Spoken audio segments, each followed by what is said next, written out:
Hello, I am Miss Godfrey from Rowlett Middle Academy. I am an 8th grade math teacher. I will be teaching some 7th graders also in algebra. I do pre-algebra and algebra at RMA. I have about 8 years of experience of teaching math, a little more than that actually, because I have wanted to be an 8th grade math teacher since I was in 8th grade. My 7th and 8th grade year in school, I did not have great teachers. I had mostly subs. They kept bringing another teacher in to teach math. No one was really learning a lot during that period of time. And so I decided to start teaching myself math because I liked it. I understood it. It made a lot of sense to me. It was a puzzle. It was a lot of fun. So I've actually been teaching math for a very long time because I've always wanted to teach math, and I enjoy it a lot. So I went to St. Pete College. I first went to MCC that turned to SCF, and then I went to St. Pete College and got my bachelor's degree, which I'm very, very proud of. And I also learned while I was there the ways to learn.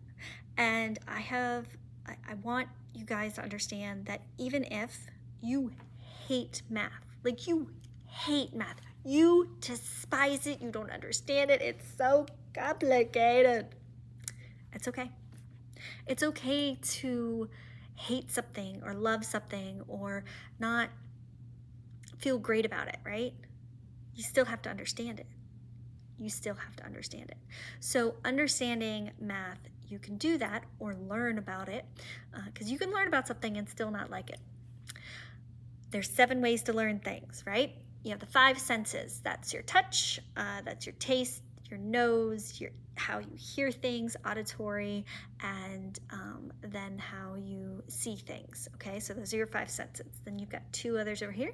This one is your spatial awareness, so where you sit when you learn something or where you are when you learn something. It's easier to remember it if you're in that same position or area.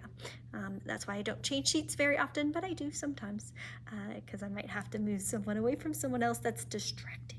It happens. Then, last but not least, okay, we have the one that you remember the easiest. The easiest way to learn something or remember something or have something come back is to have a feeling towards it, right?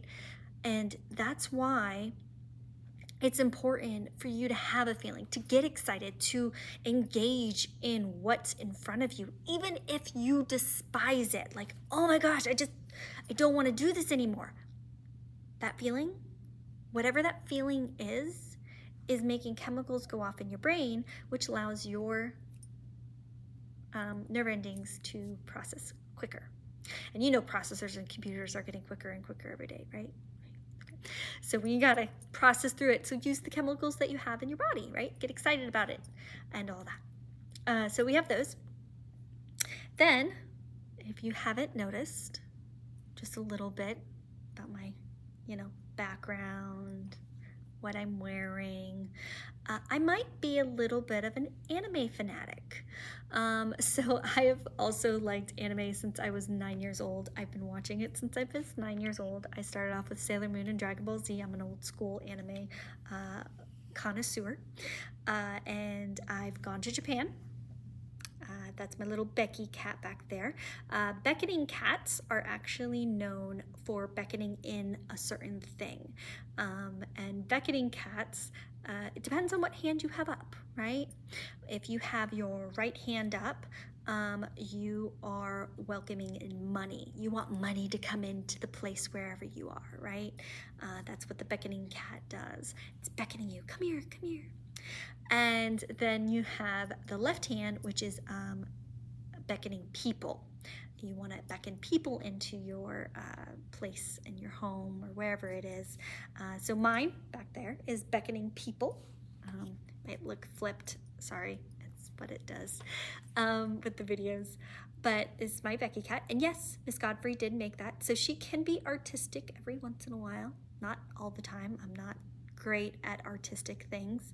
I'm good at dance. I can do artistic dance, but don't ask me to draw a cat or a dog.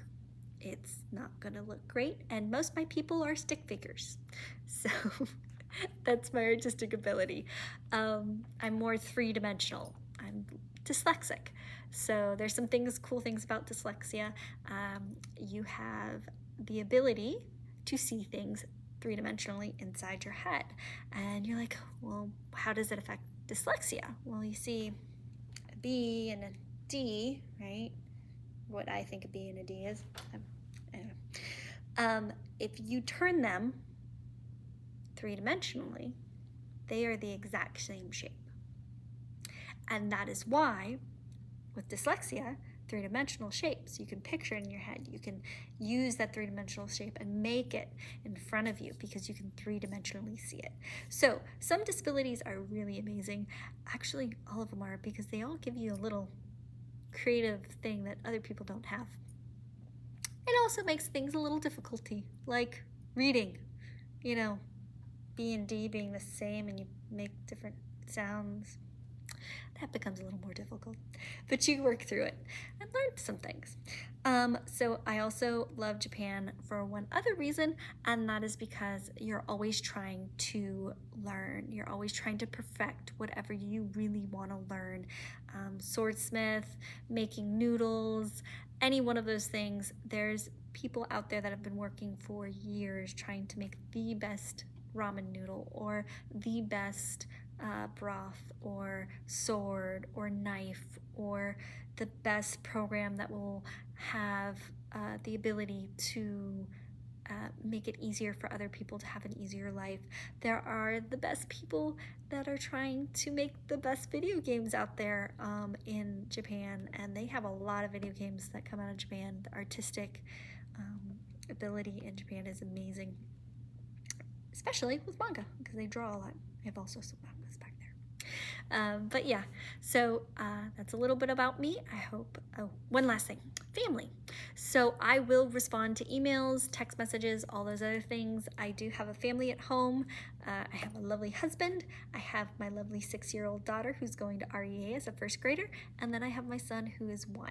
So during the nights and weekends, I might not respond as quickly, but I do try to respond within 24 hours on business days to emails and text messages if you so should need it to get in contact with me.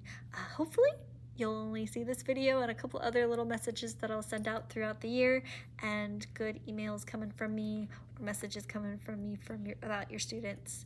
Other than that, I hope you guys have a lovely year, and I'm happy to have you in my class.